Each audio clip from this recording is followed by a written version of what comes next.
Buenas tardes, mi nombre es Norberto San Juan y voy a darles la clase sobre oncogénesis viral. Y antes que nada quiero agradecerle a la doctora Isabel Luti y a los demás colegas que hace tantos años que nos conocemos por haberme invitado una vez más a este curso y a dar este tema en forma extendida en este curso de posgrado. Y en un día muy particular, porque estoy grabando desde mi domicilio, ya que estamos en cuarentena por la epidemia de coronavirus, de tal manera que va a ser una experiencia nueva en cuanto a tener que hablar sin verles las caras a ustedes, así que haré lo posible como para condensar este tema dentro del tiempo que se me dio, que va a ser 1 hora y 20 minutos, aclarándoles que de cualquier manera la clase va acompañada de un capítulo en un libro que escribí hace un tiempo y que va a ser subido también a la web por la doctora Luti, de tal forma que yo me voy a limitar a algunos aspectos básicos de los mecanismos por los cuales un virus puede provocar una lesión neoplásica. El resto lo pueden leer de ese capítulo o de bibliografía recomendada. La primera aclaración que quiero hacerles es que la clase se llama oncogénesis viral y no virus oncogénicos. Y esto es así porque de hecho no hay virus oncogénicos. No hay virus que por el solo hecho de infectar provoquen cáncer. Si fuera así, habría epidemias de cáncer y eso no existe. Entonces, el virus es un promotor, es un cofactor en la génesis de algunas neoplasias humanas, pero de ninguna manera es la causa de la neoplasia humana, o la causa única por lo menos de la neoplasia humana. Entonces la pregunta es, ¿para qué estudiamos virus oncogénicos si la sola infección con el virus no va a producir un cáncer? Bueno, son excelentes modelos experimentales los virus oncogénicos. Ustedes fíjense que se pueden inducir experimentalmente cánceres a través de carcinogénesis química o eventualmente hormonal, que tienen valor. Son útiles desde el punto de vista del estudio experimental de ese fenómeno llamado neoplasia maligna o cáncer. Pero el problema es que son mecanismos difícilmente reproducibles. En cambio, toda vez que uno infecta a un animal dentro de un modelo experimental con un virus oncogénico en particular, vas a ver que en el 100% de los casos los animales se van a comportar de igual manera. Yo trabajo en el laboratorio, por ejemplo, con un virus llamado polioma del ratón, con el cual voy a terminar la clase, y sabemos que si yo inoculo cierta cepa de ratones antes de los 48 horas de vida con determinadas cepas de virus, en el 100% de los casos voy a tener desarrollo de tumores por una génesis similar en todos los animales y dentro de un periodo de tiempo que va de 3 a 4 meses. O sea, es un modelo largo en cuanto a que cada experimento lleva mucho tiempo, pero es altamente reproducible. O sea, como conclusión primera, los virus oncogénicos son virus que desencadenan un fenómeno neoplásico, pero que están, si pudiéramos esquematizar un triángulo equilátero, diríamos la base de una neoplasia es genética, en el otro lado tendríamos la etiología, en este caso como un factor de promotor los virus, y el tercer lado sería la respuesta inmune antiviral o de control de la proliferación neoplásica. Dicho esto en forma introductoria, el objetivo entonces de la clase es tomar en forma global, repito, netamente introductoria, algunos mecanismos básicos y tomando paradigmas en un par de virus conocidos, por los cuales algunos virus pueden actuar como promotores de neoplasias malignas o cánceres. Vamos entonces a pasar a la primera diapositiva, donde hacemos un poco de historia rápidamente. El primer reporte sobre un virus oncogénico fue hecho por Peyton Rous, que fue un patólogo norteamericano, que descubrió que algunos pollos tenían sarcomas, es decir, en la pechuga, en los músculos pectorales se desarrollaban sarcomas, que son tumores malignos conectivos, y Peyton Rous, utilizando una serie de aproximaciones experimentales, pudo reproducir esa enfermedad inoculando pedazos de tejidos o filtrados de los tejidos en nuevos pollos. Eso fue en 1912 y era consecuencia de una tendencia ideológica en patología humana que consistía en buscar un agente causal para una enfermedad infecciosa, o sea, al estilo de Pasteur, de Koch, de todos los investigadores grandes del siglo XIX que fueron bacteriólogos. El determinismo filosófico del siglo XIX hacía, o el causalismo, perdón, hacía que se buscara un microbio que produjera una enfermedad. Con la misma lógica empezaron a aplicar esto en el cáncer. Después se vio que esto no es así, porque no se pueden reproducir eventualmente los postulados de Koch, que son los básicos para asegurar que una bacteria o un microorganismo puede causar una infección. Pero en aquel momento estaban pensando con esa lógica. En realidad, cuando le dan el premio Nobel a Peyton Roos, él reconoce que antes que él había habido dos investigadores llamados Ellerman y Bang, daneses, que en 1908 habían descubierto un virus productor de leucemias. Lo que pasa es que en aquel momento, como lo expreso en el capítulo que adjunto a este teórico, la patología no aceptaba la leucemia como un cáncer. La aceptaba como una respuesta inflamatoria. O sea que el primero, el que abre el juego, es Peyton Roos en 1912.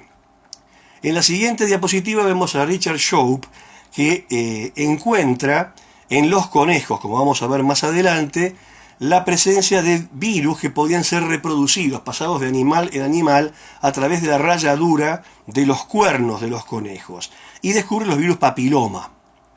Más adelante, en la siguiente diapositiva, vemos a John Bittner, que hizo un aporte realmente medular en la investigación de virus oncogénicos, porque demostró que había una cepa de ratones en el cual las crías desarrollaban cáncer de mama, siempre y cuando las madres tuvieran cáncer de mama. Cuando las crías eran alimentadas con leche de ratonas que no tenían cáncer de mama, no desarrollaban cáncer de mama. Y entonces él pensó que en la leche había algún tipo de factor que era transmitido por el amamantamiento, y le llamó factor leche. Más tarde se vio que esto es el MMTV, o virus del tumor mamario murino, que dio una serie de empujones importantes al avance de este tipo, de esta área del conocimiento científico, porque se empezó a buscar virus productores de cáncer de mama en la leche de animales, inclusive en la mujer. No me voy a meter en este tema, pero sepan por lo pronto que si bien jamás se encontró que en la mujer haya algún agente causal de cáncer de mama que se transmita por la leche, hay una investigadora argentina en Estados Unidos que ha encontrado en el genoma, en el gran capítulo de los virus endógenos que está fuera del scope, digamos, del motivo, del objetivo de esta clase, encontró que hay secuencias del MMTV en el genoma humano, y es llamativo saber que las mujeres que fueron amamantadas y cuyas madres tuvieron cáncer de mama tienen 4 veces más chance de tener cáncer de mama que el resto de la población. Pero es una cuestión estadística discutible. En la siguiente diapositiva vemos a un grande de la oncogénesis viral, que fue Ludwig Gross, cuando encuentra, entre otras cosas, al virus polioma en 1953. Lo encontró por casualidad, lo encontró estudiando leucemias del ratón, y cuando hacía estudios de autopsias de los ratones veía que al margen de la leucemia el ratón tenía tumores de parótida, machacó los tumores, los filtró y descubrió el primer polioma en 1953. Poli, muchos, oma, tumor, un virus que produce muchos tumores. Empezamos ya en la siguiente diapositiva a hablar de la introducción biológica del tema, y vamos a ver la diferencia entre transformación celular y oncogénesis. A la izquierda ven, tomado de internet, pero en mi laboratorio se hace en forma rutinaria, en cualquier laboratorio de oncología experimental también se ve un fenómeno de transformación celular que consiste en hacer un experimento cultivando células en agar blando. Ustedes saben que las células normales, cuando crecen, necesitan de un sustrato, pegarse a algo. Las células transformadas, en cambio, van a poder crecer sin sustrato, en el agar blando, y forman esas esferas que se ve arriba en A y en B, mientras que los controles no lo forman como se ve en el panel C. Y por otra, han perdido la llamada dependencia de anclaje. Y por otra parte, estas células, cuando crecen en un sustrato sólido, van creciendo hasta que tienen contacto entre ellas, y en el momento de que contactan, si la célula es normal, deja de crecer y se llama inhibición por contacto. En cambio, la célula transformada va a seguir creciendo y formando pilas de células una sobre otra, los que se denominan focos. Son elementos de transformación celular. ¿Esto quiere decir que la célula es cancerosa? No. Quiere decir que es transformada, que es anormal. Solamente es cancerosa si uno picara con una pipeta Pasteur estéril a través del agar una de estas esferas e inoculándolas en un ratón, por ejemplo, genéticamente atímico, los SCID o los NUD, pudiera reproducir un tumor. ¿Qué es lo que se ve a la derecha? A la derecha es una imagen clásica que cualquier patólogo puede diagnosticar, o estudiante de medicina, que es un carcinoma epidermoide. Se ve la diferenciación epidermoide o queratinocítica de las células con mitosis aberrantes, con formación de perlas córneas, es decir, es un tumor. La diferencia entre el tumor y la célula neoplástica transformada es enorme. El tumor no solamente requiere de transformación, sino que requiere de factores de infiltración, secreción de metaloproteasa, capacidad de pasar una membrana basal, capacidad de entrar en un linfático, en un conducto vascular, capacidad de hacer metástasis. O sea, hay una diferencia entre transformación celular, que es un concepto in vitro, y oncogénesis, que es un concepto in vivo. Esto está desarrollado más extensamente en el capítulo que les adjunto. En la siguiente diapositiva vemos un poco el resumen de lo que acabo de decir. La transformación celular se caracteriza por inmortalización, crecimiento en agar blando, formación de focos, disminución de los requerimientos de suero, porque la célula aumenta los receptores para factores mitogénicos, como el factor de crecimiento derivado de las plaquetas, que está en el suero que le ponemos al medio de cultivo para hacerlas crecer. Y eventualmente puede desarrollar o no tumores en ratones NUD. En la siguiente diapositiva vemos las características de un tumor. Estoy hablando y se están escuchando algunos ruidos del exterior, porque estoy grabando desde mi casa y no puedo controlar lo que puedan decir los vecinos en cuarentena. Así que les pido disculpas si aparece algún sonido extra. Concretamente los tumores, acá tienen un listado que lo pueden ustedes leer. Tienen aneuploidía, o sea, hay alteraciones entre los núcleos, hay alteraciones en la relación núcleo-citoplásmica, hay alteraciones metabólicas, en general son anaerobios, hay alteraciones genéticas de todo tipo, que ustedes lo habrán visto ya en otras clases dado por otros colegas, hay mitosis atípicas, que en patología tiene bastante que ver, o bastante importancia, para hacer diagnóstico, por ejemplo, mitosis tripolares o tetrapolares, nucleolos prominentes, lo que habla de una gran síntesis proteica, y capacidad de invasión local y metastásica. La siguiente diapositiva muestra el esquema de qué tipos de virus oncogénicos conocemos. Hay dos grandes grupos, los retrovirus y los virus con DNA. Hablo en general en el reino animal, no específicamente en el hombre, porque en el ser humano hay un solo retrovirus oncogénico conocido, que es el HTLV1, descubierto por Galo, antes de haber descubierto o co-descubierto el HIV, que en realidad fue descubierto por Montagnier, si vamos al caso. El único retrovirus, decía, humano oncogénico es el HTLV1, que produce el linfoma y leucemia T del adulto. Y después hay virus con DNA. O habría que agregar que los virus con DNA o los no retrovirus tienen una excepción, que es el virus hepatitis C, que tiene RNA. En la siguiente diapositiva vemos el listado de los virus oncogénicos aceptados como tales en el Homo sapiens. Vemos que hay retrovirus, HTLV1, vemos que hay algunos tipos de virus papiloma humano, los papilomas de alto grado de malignidad. Está el virus del carcinoma de las células de Merkel, que es un tumor raro, pero que se da sobre todo en pacientes mayores de edad, o sea, mayores de 60 años, en la cabeza y en la cara eventualmente, sobre todo inmunodeprimidos, y está formado por la etiología es un virus polioma que hace una especie de pseudolatencia en la piel, y nadie sabe cómo, pero en algún momento esa pseudolatencia pasa a formar un carcinoma. Las células de Merkel están en la capa basal del epidermis, son células diferenciadas, que están en contacto con las terminales nerviosas táctiles. Entonces, cuando proliferan estas células puede hacer un carcinoma que tiene un alto grado de malignidad realmente. Después está el virus hepatitis B y el hepatitis C. Son virus completamente distintos. El hepatitis B es un virus con ADN, envoltura, simetría cosaédrica. Y el hepatitis C no tiene nada que ver, tiene RNA, también es un virus envuelto. El genoma tampoco tiene nada que ver, pero ambos pueden producir carcinoma hepatocelular o hepatocarcinoma. En el 80% de los casos de cáncer hepático primario humano está el genoma de uno u otro virus de estos, hepatitis B o hepatitis C. No así en el caso de otros tumores hepáticos primarios que en patología conocemos como hepatoblastomas, por ejemplo, y se dan básicamente en los chicos. El virus Epstein-Barr y el virus herpes humano 8, también llamado virus del sarcoma de Kaposi, pertenecen a la familia Herpesviridae. Son virus envueltos, icosaédricos con DNA de doble cadena y que tienen un tropismo particular, ambos por los linfocitos B, produciendo patologías distintas. Ya la vamos a ver después en una diapositiva más adelante. En la siguiente filmina o imagen, o diapositivo, como le quieran llamar, vamos a ver los mecanismos generales de oncogénesis viral.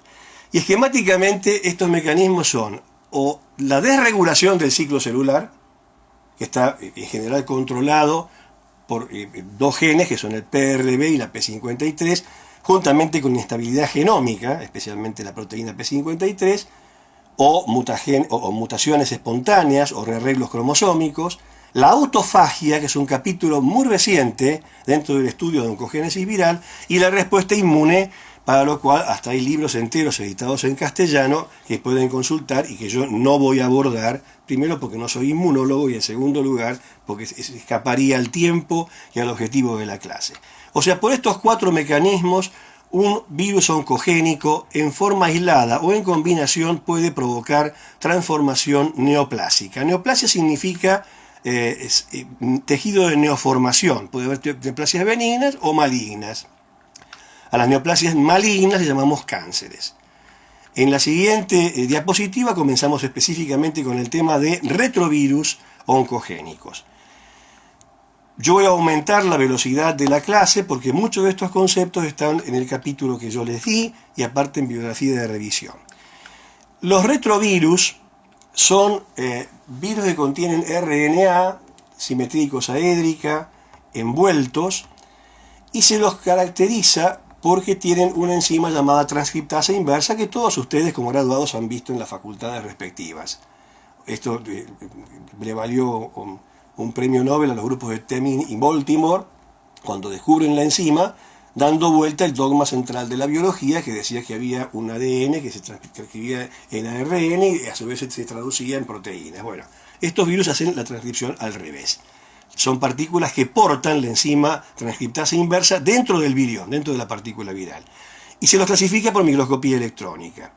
Hay partículas de tipo A, por ejemplo, estas imágenes que se ven en el centro de la foto, que se les llama donuts, por las rosquitas. Se ve que tienen una envoltura, pero no tienen un core central, no tiene genoma.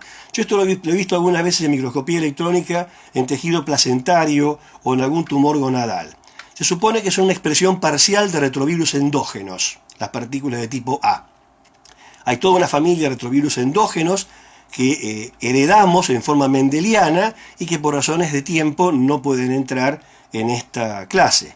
Sepan que hay 2 grupos de retrovirus, los endógenos, que heredamos genéticamente, y los exógenos, que son los que nos infectan desde afuera. En la siguiente diapositiva se ve las partículas de tipo B, que son intracisternales. Se las observa como una partícula que ya tiene un nucleoide en el centro, electrón denso, y un núcleo medio excéntrico, un núcleo asociado a la cápside de una envoltura con espículas. Y en la siguiente diapositiva se ven quizás los más frecuentes, son las partículas de tipo C. Las partículas de tipo C se dividen en 2 grupos. A la izquierda los oncornavirus, es un retrovirus leucemogénico, y a la derecha los lentivirus. Se ven que el nucleoide viral es distinto. A la izquierda es laxo y a la derecha es electrón denso. Los lentivirus tienen un ejemplo paradigmático que es el HIV, que no es oncogénico. Cuando se plantea por qué los pacientes con SIDA tienen tumores, se da por inmunodepresión, pero no por el virus. En cambio, a la izquierda tenemos un retrovirus leucemogénico que sobre todo fue estudiado en ratones produciendo leucemias o sarcomas. Partículas de tipo C. El core es central en estos casos. Y por último, en la siguiente diapositiva, las partículas de tipo D, que son una mezcla de B y C. Acá tienen como ejemplo el virus de Mason-Pfizer, que es un virus que provoca el cáncer de mama en los monos. Llama la atención, ¿no? En los primates tan cercanos a nosotros, sobre todo los monos del viejo mundo, y los babuinos aparecen tumores de mama inducidos por virus. Las partículas de tipo D son intracisternales o intracitoplásmicas eventualmente y tienen un core excéntricos, si se fijan bien, en cada una de las partículas. No tengo yo un puntero acá para marcar. Tiene una envoltura y espículas más gruesas. Una mezcla de partículas de tipo B con partículas de tipo C. Concepto final, los retrovirus se los clasifica, entre otras cosas, ultraestructuralmente por microscopía electrónica. En la siguiente diapositiva vemos el titular de Nature de 1976, cuando el grupo cuyos autores figuran ahí, entre ellos personajes como Bishop o como Vogt, que fueron muy destacados, algunos premios Nobel, donde encuentran que el gen que porta el virus de sarcoma de Rus tiene una contraparte en el tejido normal, y asientan el concepto de proto-oncogen.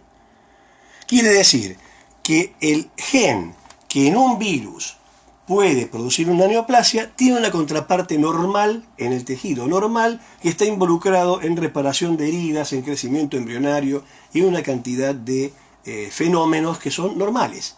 Lo que ocurre es que en la evolución biológica algunos retrovirus tomaron ese gen normal, lo mutaron y lo transformaron en oncogen viral. De tal manera que los oncogenes se dividen en dos grupos. Los C-onc, que son proto-oncogenes y están en la célula normal, y los V-onc, que son oncogenes y están en los virus oncogénicos. Por ejemplo, si uno hace una transfección con 100 copias de algún proto-oncogen normal, difícilmente transforme una célula. Pero si transfecta una célula o la transforma con DNA heterólogo con una sola copia de un oncogen, es probable que la transforme en célula neoplásica. Así que esto fue un hito en 1976, el descubrimiento de los proto-oncogenes o C-oncs y la diferenciación con los V-oncs, que son proto-oncogenes mutados. En la siguiente diapositiva, si no me cargan como cargan al presidente, que dice filmina porque era de mi época, cuando usábamos retroproyector, en fin, sepan disculpar, tengo 65 años, vamos a ver conceptualmente los mecanismos de oncogénesis por retrovirus. Y básicamente hay 3 mecanismos de oncogénesis por retrovirus. Esto está tomado de un libro de texto de pregrado, pero me pareció una fotito interesante, que aparte me ahorró el trabajo de tener que hacer los rectángulos yo. En la parte de arriba vemos el esquema del virus de sarcoma de Rus, ese que descubrió Peyton Rus, que produce sarcoma en los pollos. Ven que en los extremos hay, está traducido al castellano, en general está mal hacer eso, hay 2 segmentos llamados LTRs, o sea, son fracciones, son secuencias repetitivas pero inversas, o sea, secuencias palindrómicas. Toda vez que un virus tiene ese tipo de secuencia se va a circularizar, y toda vez que un virus se circulariza su genoma hace 2 cosas. O se inserta en el genoma celular o queda en forma episomal, o sea, alejado, extracromosómico, en el núcleo celular haciendo latencia. Por ejemplo, la familia Herpesviridae. En este caso se va a insertar en el genoma como parte del ciclo replicativo normal de un retrovirus, que no viene al caso mencionarlo porque ustedes supuestamente lo estudiaron en la facultad. Así que tiene 2 LTRs y en el medio ustedes ven que hay genes como el GAG, el POL y el EMB. El GAG codifica para la cápside, el POL para la transcriptasa reversa y el EMB para la envoltura. O sea, tiene las 3 proteínas estructurales codificadas. Y aparte tiene un oncogen, que es el SARC. ¿Qué va a hacer este virus? Y puesto en sistemas de cultivo adecuados va a poder replicar. Y va a poder transformar a la célula también, porque lleva un oncogen. Y ahí explicaríamos todo. Hay un retrovirus que puede llegar a replicar y a transformar. Y se acabaría acá la clase en cuanto a retrovirus. Lástima que esto ocurre solamente en la cepa Praga del virus de sarcoma de Rus. No hay otro retrovirus conocido que tenga esta estructura, o sea, que pueda replicar y producir neoplasias. Pero sirve como primera introducción para entender el tema. En el medio, si se fijan bien, va a haber otra estructura retroviral. También están los LTRs, tiene el GAG, tiene el ENV, pero no tiene el POL. Y está reemplazado el POL por un oncogen. Estos virus, puestos en cultivo, ¿transformarán a la célula? Y la respuesta es que sí. Y en un animal de investigación, un ratón, ¿producirán sarcomas? Y la respuesta es que sí. Y en un corto periodo de tiempo. ¿Por qué? Porque portan en sí mismos el gen ONC. La pregunta es, pero le falta el gen POL. ¿Cómo hace para replicar? Bueno, conceptualmente, en la fase replicativa se combinan con un virus helper, que es un virus endógeno en el sistema murino, por ejemplo, haciendo un pseudotipo viral. O sea, virus con envoltura de uno y genoma del otro. También está fuera del objetivo de la clase. Digamos que estos virus son transformantes in vitro y son oncogénicos en animales en un corto periodo de incubación porque tienen un oncogen, portan un oncogen. Abajo tienen el gen facilitador, que es lo que estaba mencionando, pero no importa ese ejemplo para hablar de gen facilitador o virus facilitador, perdón, no gen facilitador sino virus facilitador, sino que hay un tercer grupo de retrovirus, en el cual interviene, por ejemplo, el HTLV1, que es el único retrovirus humano conocido. Actúa de forma más compleja el HTLV1, pero vamos a dar como ejemplo un virus ideal. Y se fijan bien, tienen los dos LTR y tienen los 3 genes estructurales, pero ningún oncogen. La pregunta sería, ¿este virus in vitro puede transformar? No. ¿Este virus in vivo puede producir sarcomas? Si yo les estuviera a ustedes viendo la cara ahora y les preguntara frontalmente, probablemente vería caras como diciendo, no, no tiene un oncogen. Y sin embargo la respuesta es sí, puede transformar. Entonces, ¿cómo se explica esto? Puede transformar y producir sarcomas en animales con un largo periodo de incubación. O sea, desde la infección hasta que aparece un sarcoma pasan meses. ¿Y esto por qué es? Esto es porque los retrovirus, en su ciclo replicativo, se insertan al azar en el genoma, excepto los lentivirus como HIV, que tienen zonas calientes del genoma en la cual se van a insertar. Y esas zonas no comprometen a la biología celular para transformarla en neoplásica. En cambio, este grupo de virus entra a la célula. Como fase de replicación, se inserta en el genoma, produce un provirus. La inserción es al azar. Ese provirus va a generar nuevos virus que salen y vuelven a infectar.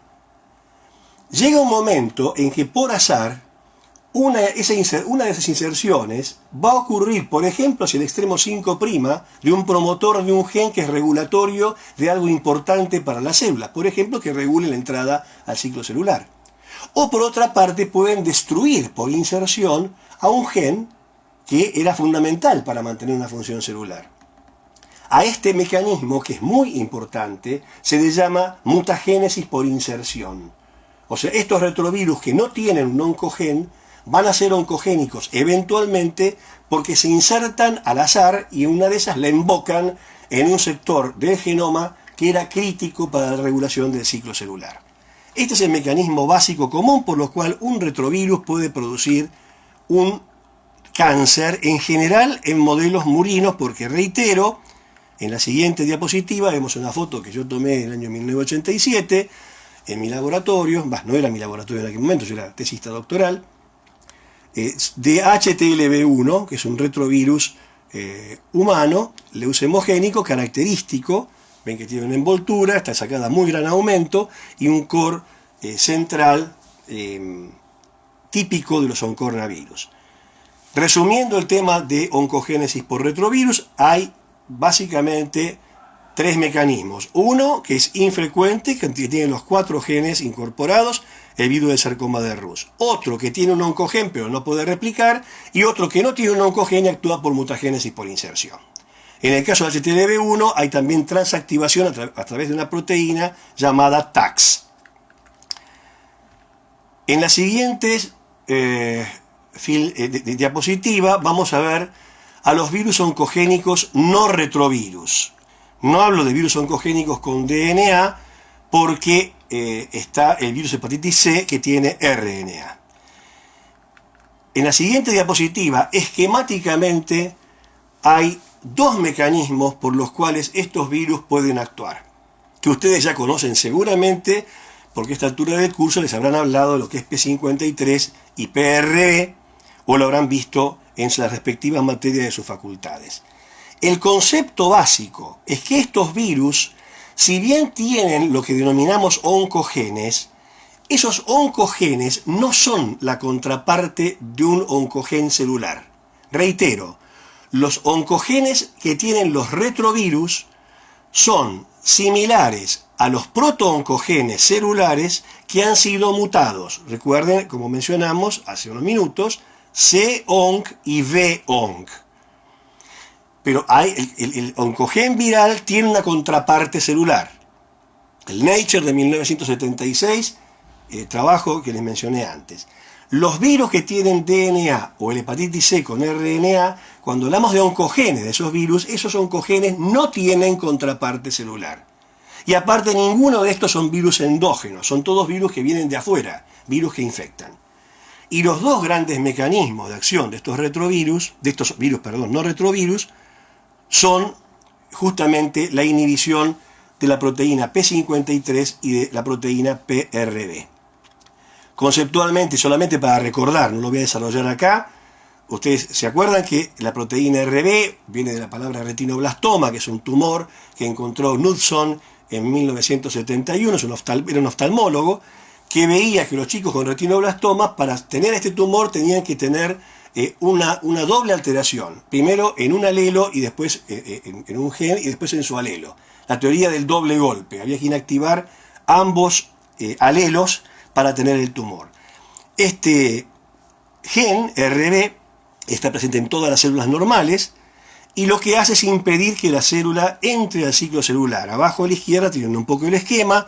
RB está asociado a un factor de transcripción, el E2F, que a su vez está asociado a un dímero y a una proteína que ahí no está mencionada, que es la HDAC, que se une a cromatina, y de tal manera que la forma hipofosforilada de PRB es la forma activa y está reprimiendo a que se libere el factor de transcripción y por consiguiente reprime a la célula evita que entre en mitosis, sobre todo en el pasaje de la fase G1 a la fase S de la interfase mitótica, o sea, antes de que ocurra la duplicación del ADN. Cuando la célula va a entrar al ciclo celular aparecen las ciclinas que fosforilan a PRB, la inactivan y entonces este mecanismo de regulación negativa se rompe, se libera el factor de transcripción E2F y la célula entra en el ciclo mitótico. Más tarde hay un mecanismo homeostático por el cual a su vez las ciclinas son inhibidas por otras enzimas. A la derecha vemos el accionar de P53. P53 está presente en todas células normales y lo que hace es facilitar, cuando detecta una falla en el genoma, la apoptosis, o sea, lo que se dio a llamar tantas veces y en forma remanida, muerte celular programada. El ejemplo de cómo actúa P53, es, yo voy a poner algo elemental, que todos vemos. ¿Qué pasa cuando nos exponemos al sol? Yo no lo hago jamás en lo personal, pero me encanta ir a la playa, pero no me gusta ponerme demasiado al sol. Pongámosle que una persona se pone al sol 2 horas, que hoy por hoy sería una inconsciencia, pero justamente por esto. ¿Qué va a pasar después que uno se puso al sol 2 horas? Al margen de ponerse colorado, tener fiebre, estar deshidratado, poder tener un golpe de calor o lo que fuere. No vamos a velar, no vamos a descamar, nos vamos a pelar, o sea, la piel se va a perder. ¿Y por qué la piel se va a perder? Porque P53 detectó que la cantidad de radiación ultravioleta fue tan grande que entonces no puede seguir siendo viable esa célula y la manda a la apoptosis. P53 normalmente tiene una vida media muy corta, por eso es que si yo hago una inmunohistoquímica para marcar P53 en células normales va a dar negativa. En los tumores, en cambio, en más de un 50% de los casos de tumores, hay mutaciones de P53 que hacen que entonces no sea degradada por el proteasoma, no sea ubiquitinizada y degradada, y ahí es cuando se acumula en la célula y podemos verla por inmunomarcación, por inmunohistoquímica en las neoplasias. P53 normalmente está acoplada a otra proteína llamada MDM2, que la tiene en forma inactiva. Cuando hay estrés celular o señales de que una noxa, o sea, algo agresivo, entró a la célula o la atacó, P53 se forma en forma activa, actúa de alguna forma como un factor de transcripción y primero va a intentar reparar el daño del ADN. Es decir, primero va a cortar el pedazo dañado de ADN y va a intentar repararlo. Si el daño fue demasiado importante y no se puede reparar, aumenta la concentración de P53 y actúa sobre los promotores de los genes, por ejemplo, VAX, que son los que determinan que la célula vaya a la apoptosis. Supuestamente hay un cambio de afinidad por los promotores de acuerdo al daño que haya y al reconocimiento que hace esta proteína. De tal manera que, ¿cómo va a actuar un virus oncogénico como todos los que mencionamos menos los retrovirus? Bueno, en general, inhibiendo de alguna manera el accionar de P53 y o de PRB. Imagínense, como vamos a ver más adelante, el caso de los virus papiloma, en el cual están los dos mecanismos bloqueados.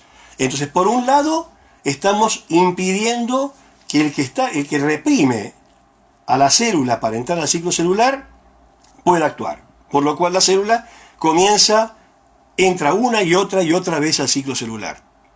Y por otra parte, estamos inhibiendo, si fuéramos virus oncogénicos, a P53, que es la proteína encargada de ver o garantizar la indemnidad del ADN. ¿Cuál es el resultado final? Y es nefasto. Se acumulan mutaciones por un lado y la célula comienza una y otra vez a entrar al ciclo celular y esa combinación produce una transformación neoplásica. Ese es el mecanismo general de acción de los virus oncogénicos no retrovirus, a través de la inhibición de P53, de PRB o de ambas. En la siguiente diapositiva vemos un concepto mucho más actual y es la importancia de la autofagia en la oncogénesis viral. Es un tema extremadamente complejo que yo estoy sobresimplificando acá.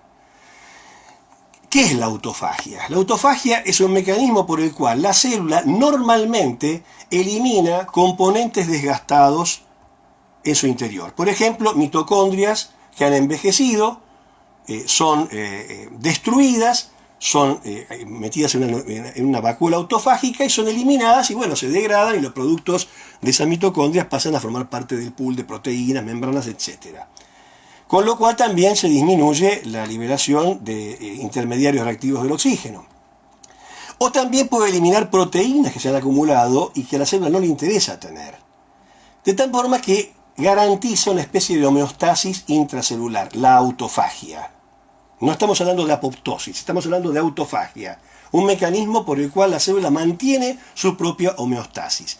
Esquemáticamente, acá estamos viendo una diapositiva en la cual se quiere ejemplificar, sobresimplificando, cómo funciona una célula normal que no va a ir a la autofagia, es decir, no va a necesitar de la autofagia. De arriba hacia abajo hay un sensor, que es una quinasa llamada mTOR, que es el que regula todo, o gran parte de los mecanismos. ¿Qué detecta mTOR? Detecta que, por ejemplo, en el medio alrededor de la célula haya nutrientes, o haya factores de crecimiento, o que en el interior de las células, en el citoplasma celular, haya nutrientes también y todo esté adecuadamente regulado. Quiere decir que la expresión de mTOR de esta quinasa es normalmente alta. ¿Y normalmente qué hace mTOR? Normalmente inhibe a los efectores de la autofagia.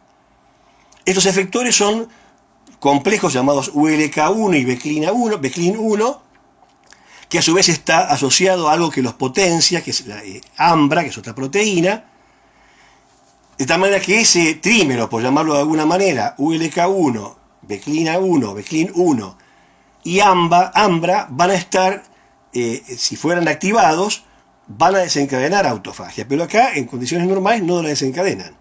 Lo que regula a AMBRA es culina 4, que es una proteína que a su vez hace que se degrade AMBRA y regula que este mecanismo no se perpetúe. Esto a su vez va a actuar teóricamente sobre la producción de fosfatidinoxitol trifosfato, o sea PIP3, en los autofagosomas.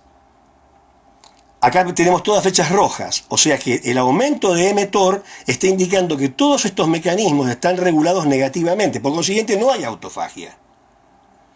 Y acá viene la pregunta, ¿cómo actúa un virus oncogénico sobre la autofagia? Bueno, puede actuar aumentándola o disminuyéndola, ahí está lo complicado.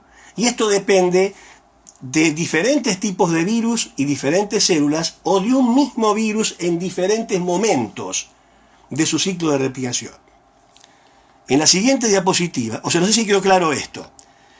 antes de pasar a la siguiente. mTOR, que es una quinasa, está normalmente aumentada e inhibe a todo el complejo que va a llevar a la célula a la autofagia. Cuando hay estrés celular o pasa algo dentro del componente celular, mTOR es inactivada y se activan entonces todos los genes efectores de autofagia y la célula va a la autofagia. En la siguiente diapositiva vemos esquemáticamente cómo actúa un virus oncogénico. Comencemos en el centro. De la palabra autofagia salen dos flechas. La autofagia en la célula normal mantiene la indemnidad del genoma. ¿Por qué? Porque está eliminando todo aquello que está degradado y que no sirve en la célula normal. En cambio, la célula cancerosa promueve la neoplasia. Y uno dice, ¿por qué promueve la neoplasia la autofagia? Porque la célula cancerosa está transformada. Entonces, ya está cancerosa. Ya ocurrió el fenómeno de transformación. Y la autofagia le está eliminando todo aquello que la podría eventualmente matar, la podría limitar. Por ese motivo, selecciona de alguna forma a las mejores células cancerosas, las que no tienen porquerías, entre comillas, adentro de la célula que la hagan inviable. Al contrario, selecciona a las más viables. Entonces, conceptualmente, los virus oncogénicos, ¿cómo actúan sobre la autofagia? En general se vio que cuando disminuyen la autofagia, lo hacen para favorecer la replicación del virus. El virus tiene que replicar. Antes que transformar, vamos a cerrar la clase con eso. La dicotomía, replicación contra transformación. Si un virus replica, va a alisar a la célula, va a destruir. Y no la puede transformar. Si en cambio el virus no replica, la puede transformar. El tema es que todo virus que venga de afuera primero va a tener que replicar en un animal. Y después va a tener que transformar. Que es un poco el tema de trabajo o uno de los temas de mi laboratorio y que es un tema central en oncogénesis viral hoy. Entonces, el virus induce la disminución de la autofagia para evitar que la célula, para tener una célula de buena calidad y el poder replicar eventualmente. En cambio, induce el aumento de la autofagia en la oncogénesis para mantener el estado transformado. Porque el estado transformado, entre otras cosas, es un estado inmortalizado y le permite al virus de alguna forma mantener su genoma ahí adentro. Esto depende de cada virus o de un mismo virus en diferentes momentos de infección. Y acá sí no nos podemos meter en cada caso porque cada virus en particular actúa en forma distinta. Conclusión hasta acá. Al margen de los mecanismos de regulación del ciclo celular, a través de la inhibición de PRB, P53 o de ambas, hay también un mecanismo más novedoso que es la regulación por algunos virus de la autofagia, sea aumentándola o disminuyéndola, de acuerdo a que estén replicando o que están transformando. En la siguiente diapositiva vamos ya al paradigma de la oncogénesis viral. Y tenemos que hablar de paradigma porque yo no puedo dar en 1 hora y 20 toda la oncogénesis de cada uno de los virus, porque por otra parte, uno en general en los posgrados, uno en los posgrados habla solamente de aquello que supuestamente sabe. Y se sabe lo que se hace, no lo que se lee. Lo que se lee es información que yo puedo tener el día anterior. Yo puedo hablar sobre polioma, puedo hablar eventualmente sobre papiloma, puedo hablar sobre algún retrovirus con el que trabajé alguna vez, puedo hablar por haber visto como patólogo hepatocarcinomas, pero de ninguna manera puedo hablar de todos los temas, porque no trabajo en todos los temas. A lo sumo ahí mi función es condensar la información y traducirla. Entonces, vamos a ver como paradigmas de los virus oncogénicos que no son retrovirus al papiloma y al polioma. En la siguiente diapositiva comenzamos con la historia del papiloma y con este conejo horrible que fue el que encontró Shope originalmente. Shope vivía en el norte de Estados Unidos o en el Canadá, no me acuerdo muy bien, y tenía amigos cazadores con Z, ¿no? Que decía que había unos conejos raros llamados conejos cornudos. Y entonces él quiso saber que le trajeran algún ejemplar de conejo cornudo, se lo llevaron, pensaban que era una anomalía genética, pero Shope, como investigador nato, era médico, pero como investigador nato, tomó uno de esos cuernos, lo cortó, lo rayó, lo inoculó a otro conejo y obtuvo nuevos cuernos, con lo cual había descubierto un agente infeccioso filtrable que fue el virus del papiloma, el primer caso del virus papiloma. En este momento en el hombre hay más de 200 tipos de virus papiloma. Ese fue el comienzo del estudio de los papilomas. Son virus muy resistentes, realmente muy resistentes, En la siguiente diapositiva vemos una imagen de microscopía electrónica de transmisión con corte ultrafino. Se ve una estructura pseudocristalina, son virus no envueltos con ADN circularizado, de los cuales codifica una sola de las dos cadenas, a diferencia del polioma que codifican los dos. Son virus muy resistentes. Recuerden que al margen del cáncer de cuello, como vamos a ver después, produce, por ejemplo, verrugas plantares, verrugas planas, verrugas comunes. Es decir, uno puede caminar descalzo por una pileta y va a tener una verruga plantar. Y el virus entró por microtrauma a través de la piel directamente. O sea, es muy resistente al medio externo un polioma. Cuando yo tuve que importar la cepa de polioma de Estados Unidos, hace 30 años, hoy no lo haría de ninguna manera por los controles que hay, era un polioma del ratón, no podía causarle mal a nadie, pero me lo traje a temperatura ambiente en un tubo cónico dentro del bolsillo del saco. No hizo falta declararlo en aquel momento, pero si lo hubiera tenido que declarar, bueno, era un virus del ratón que en el hombre no pasa nada, porque no tenemos receptores para ese virus. Pero quiero decir, es un virus muy estable. Es un virus que a temperatura ambiente se aguantó las 14 horas desde Boston hasta Buenos Aires. Bueno, acá tenemos esta imagen y en la siguiente diapositiva vemos con tinción negativa, tomado de internet, esto no lo saqué yo, se ve un virus de simetría icosaédrica con capsómeros, no tiene envoltura, es un virus de unos 50 nanómetros de diámetro, y en la siguiente diapositiva se ve cómo se organiza el genoma. Conceptualmente ustedes saben que en los virus se habla de genes E y L, E por early y L por late.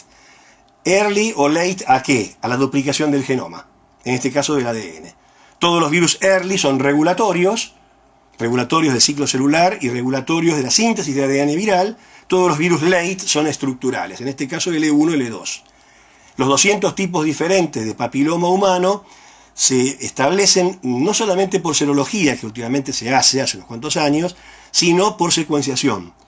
Cuando se secuencia un genoma de un virus papiloma, se secuencia el gen L1 sobre todo, y se ve que hay más de un 50% de diferencia en las bases, se habla de un tipo viral nuevo. Es complicado cultivar, por ejemplo, HPV, hace falta que retinoscitos humanos o rafts de piel para poder cultivarlos. En la siguiente diapositiva vemos la clasificación de los papilomavirus del 2007. No viene al caso. Digamos que hay dos grupos de papilomavirus. Aquellos que tienen tropismo por las mucosas, por ejemplo, mucosa vaginal, vulvar, de cuello uterino, del pene, del margen anal, entre los cuales están los altamente oncogénicos, como el 16, el 18, el 31, el 33, el 35, el 45, y los poco oncogénicos o bajamente oncogénicos, como son el 6 y el 11, que no producen cáncer de cuello uterino, sino que producen una patología venérea, benigna, llamada condilomas acuminados. Por ese motivo la vacuna contra HPV, que es una vacuna eficiente, está hecha, hay dos tipos, la que tiene solamente antígenos de los tipos 16 y 18 altamente oncogénicos, y la que tiene antígenos de los altamente oncogénicos 16 y 18 y los pobremente oncogénicos, que son el 6 y el 11. Y los demás, beta papilomavirus por ejemplo, son los que infectan la piel humana. No me interesa todo el resto, porque aparte estas clasificaciones cambian cada 5 años o algo por el estilo. Así que yo esta diapositiva la mantuve, pero no sé sinceramente si es la clasificación del año pasado. No me tomé el trabajo de buscar si había una reclasificación.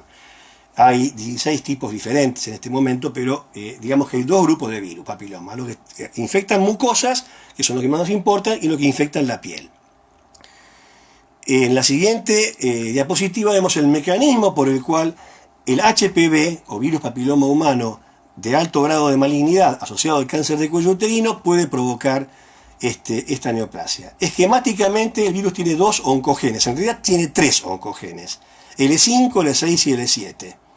Entonces, L5 actúa en forma independiente, pero L6 y L7 están regulados hacia abajo por el gen E2. Son todos genes early, no estructurales.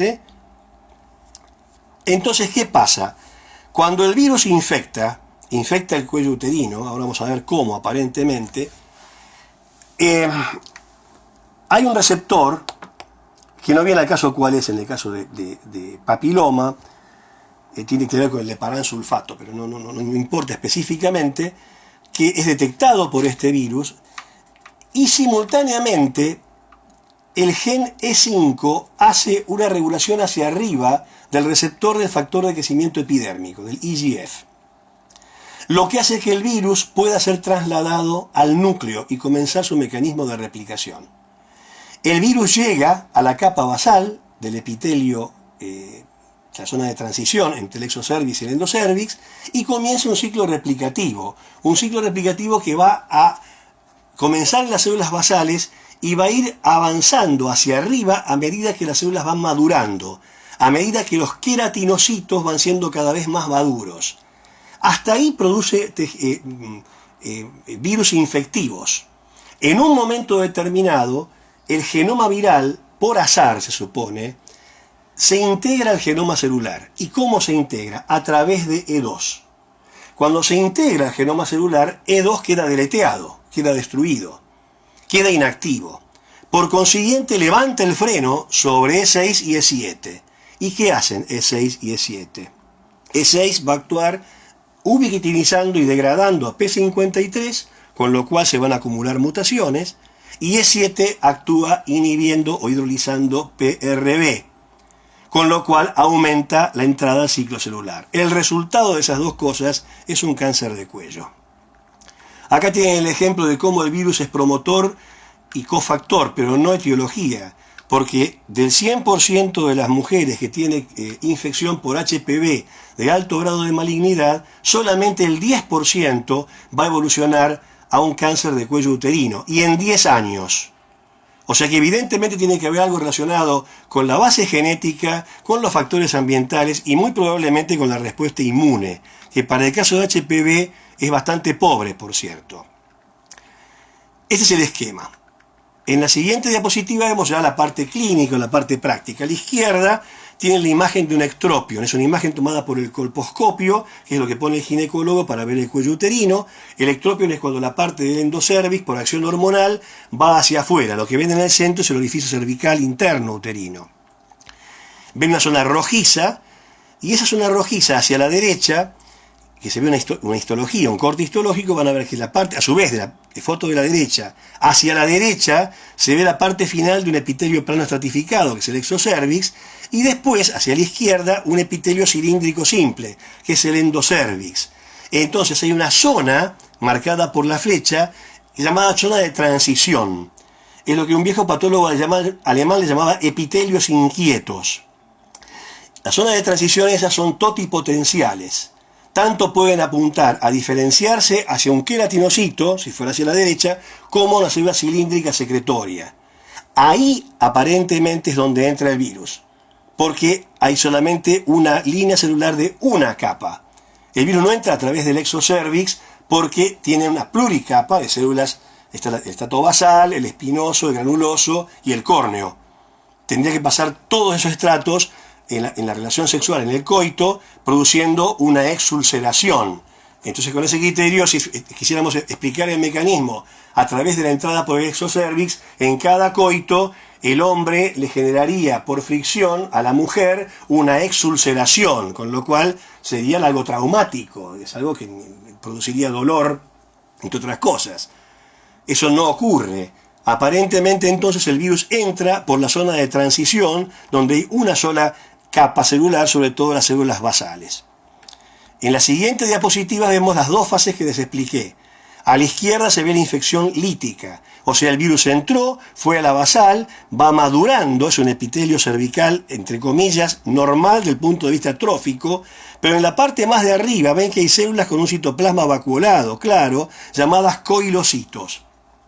Esas células contienen virus.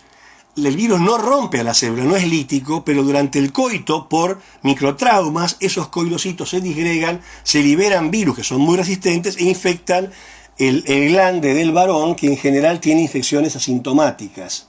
A tal punto que el cáncer de pene es mucho menos frecuente que el cáncer de cuello, de vagina, vulva o margen anal en las mujeres. A la derecha, en cambio, vemos lo que ocurre cuando el virus se integró en la basal. Si comparan, aunque no sepan histopatología, comparen la imagen de la derecha con la de la izquierda. A la izquierda todo es ordenadito. Hay células que se van diferenciando hasta formar esas vacuolizadas. A la derecha no. Todo el espesor de ese epitelio está formado por células anárquicas, con núcleos muy basófilos, con alteraciones en la relación núcleo-citoplasma. En el centro hay una mitosis atípica y ocupa todo el espesor del epitelio. Bueno, eso le llamamos carcinoma in situ, o sintres, o como le quieran llamar, o vintres en el caso de ser en la vulva.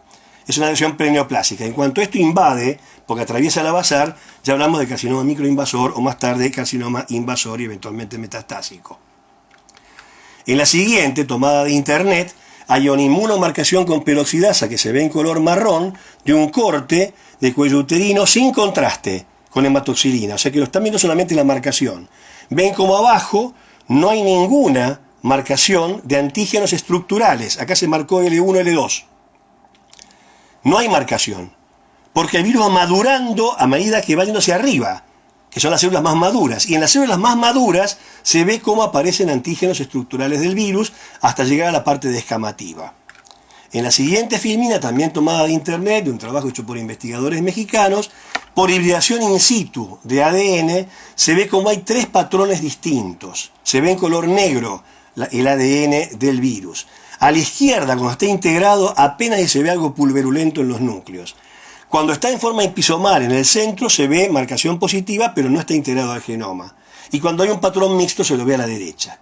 Repito, el papiloma, el HPV de alto grado, va a entrar a la basal del epitelio de la zona de transición, va a infectar la basal, va a ser una infección lítica normalmente, que va diferenciándose hacia la parte superficial por los gelatinocitos, hasta que en un momento se integra su genoma al genoma celular a través de E2. E2 reprimía E6 y E7, los deja de reprimir, E6 inhibe a P53, E7 inhibe a PRB, y el resultado final es un cáncer de cuello uterino. En la siguiente diapositiva, es solamente un ejemplo porque es bastante novedoso. Se han descubierto en los últimos años 13 poliomas humanos distintos, de tal manera que aparentemente habría latencia de virus polioma y papiloma en las mucosas o en la piel. Se le llama pseudolatencia, sobre todo en los folículos pilosos. Nadie sabe muy bien cómo ocurre esto ni por qué, pero en un momento dado se reactiva y produce neoplasias que no solamente son cánceres, como el carcinoma de células de Merkel, sino que pueden provocar otro tipo de lesiones, sobre todo los poliomas. En la siguiente diapositiva tienen toda la lista de poliomas humanos, toda, de las cuales voy a mencionar el Merkel, aislado en 2008, de un carcinoma de células de Merkel, ya expliqué lo que es. Abajo está el virus TS. TS significa tricodisplasia espinulosa, es una enfermedad rara de la piel, detectado, y se detectó un virus polioma en ella, lo detectó una holandesa llamada Feldkamp, en el año 2010. En la Argentina tuvimos un caso, por lo menos que yo tuve en cuenta y tuve que intervenir haciendo microscopía electrónica e inmunistoquímica. Lo interesante es que esta enfermedad se da en pacientes inmunodeprimidos, y en el caso nuestro la paciente no estaba inmunodeprimida en forma aparente. Pero bueno, fue un caso aislado, por consiguiente no hace a la cuestión de base científica. Digamos que los poliomas humanos son 13 en este momento, algunos relacionados, como el carcinoma de células de Merkel, directamente con un cáncer de piel, asociados a inmunodepresión y posteriores a haber estado en forma latente, no sabemos cómo, en los folículos pilosos o en la superficie cutánea, en la epidermis. En la siguiente tienen una sinopsis de la patogenia de todos los virus oncogénicos humanos que mencioné, de los 7 virus oncogénicos humanos aceptados. A la izquierda está el virus, en el centro está el oncogen responsable, más hacia la derecha los blancos celulares y el tipo de cáncer que producen en el extremo de la derecha. Esto fue tomado en una revisión muy interesante, hecha en febrero de este año, publicada en febrero de este año, cuya cita dejo abajo. Es algo muy interesante que toca el tema no solamente de resumen de virus oncogénicos, sino que también toca a fondo el tema de autofagia, que se venía tratando en varios papers desde por lo menos 5 años antes de esta revisión. Esquemáticamente, fíjense que los blancos de los diferentes oncogenes virales se repiten. Los oncogenes pueden ser muy distintos, no tienen nada que ver uno con el otro. No tiene nada que ver el HBX, que es un transactivador de virus hepatitis B, con el E6 del papiloma, y sin embargo tienen como blanco P53. Pero mientras que papiloma tiene también como blanco PRB, el hepatitis B va a tener P53 y va a tener al NF-κB, que es un factor, es un promotor nuclear, un factor de transcripción nuclear. El NF-κB está involucrado en casi todos también. Fíjense esta, o sea, la línea donde dice blancos, cómo hay comunes denominadores en el impacto de estos virus oncogénicos. Esto lo pueden ver en cada caso, yo no voy a meterme en cada uno de ellos acerca de qué es lo que hace. Tienen el HPV o virus papiloma, MCPV significa polioma productor de carcinoma de Merkel, HBV es virus hepatitis B, HCV virus hepatitis C, HHV8 es el virus productor de sarcoma de Kaposi. Fíjense acá qué interesante que tiene como un oncogen una V-ciclina, una V-ciclina D, o sea, el virus codifica a una ciclina D símil de la célula mutada, en un fenómeno llamado piratería genética.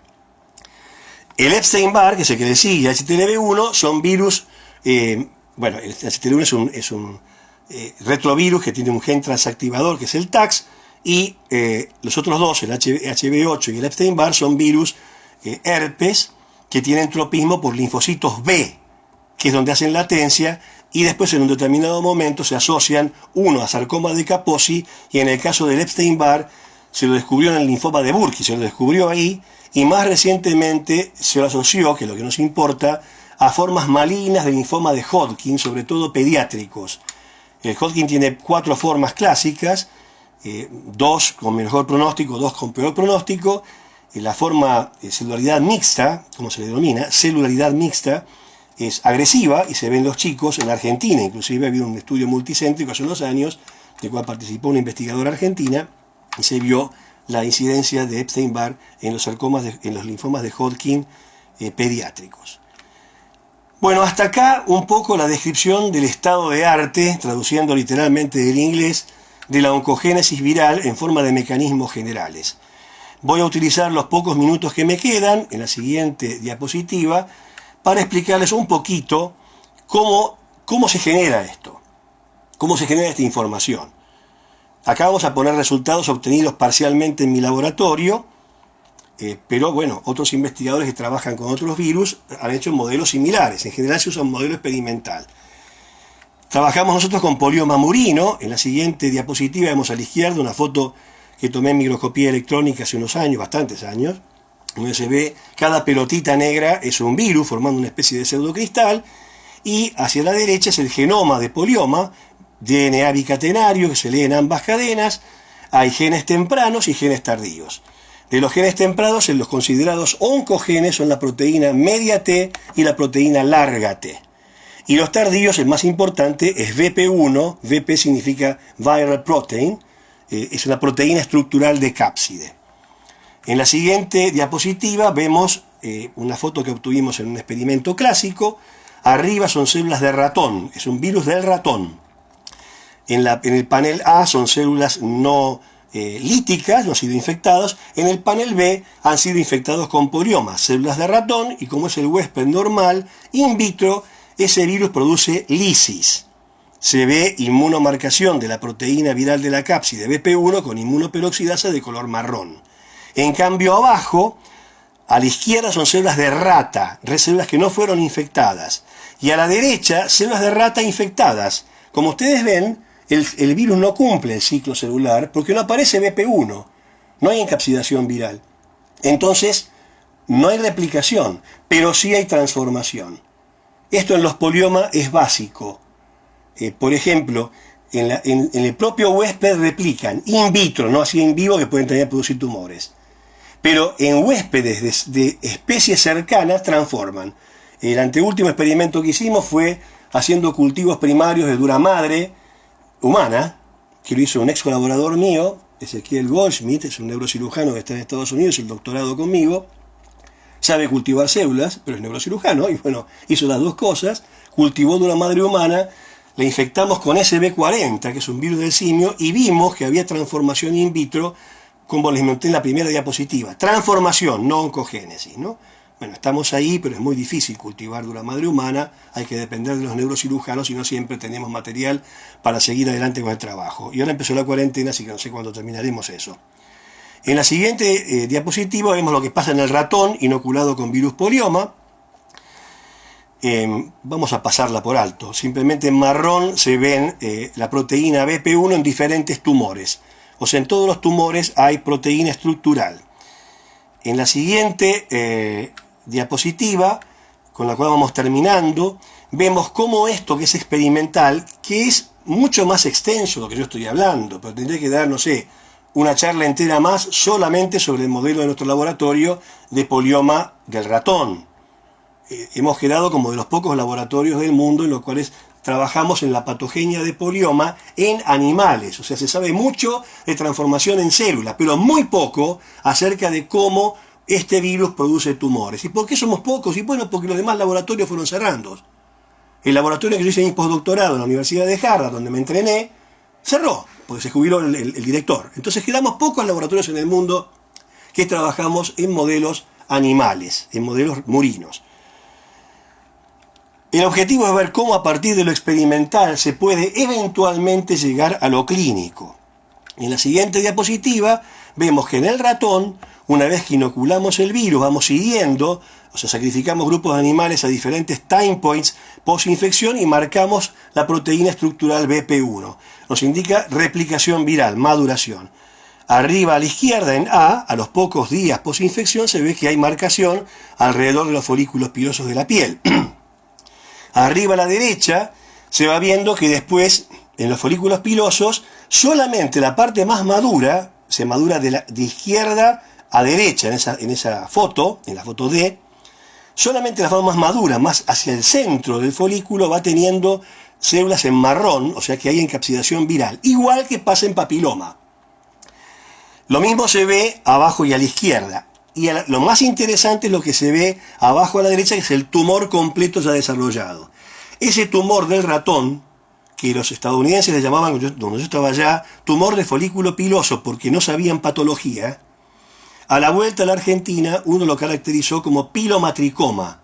Es exactamente igual que los pilomatricomas humanos.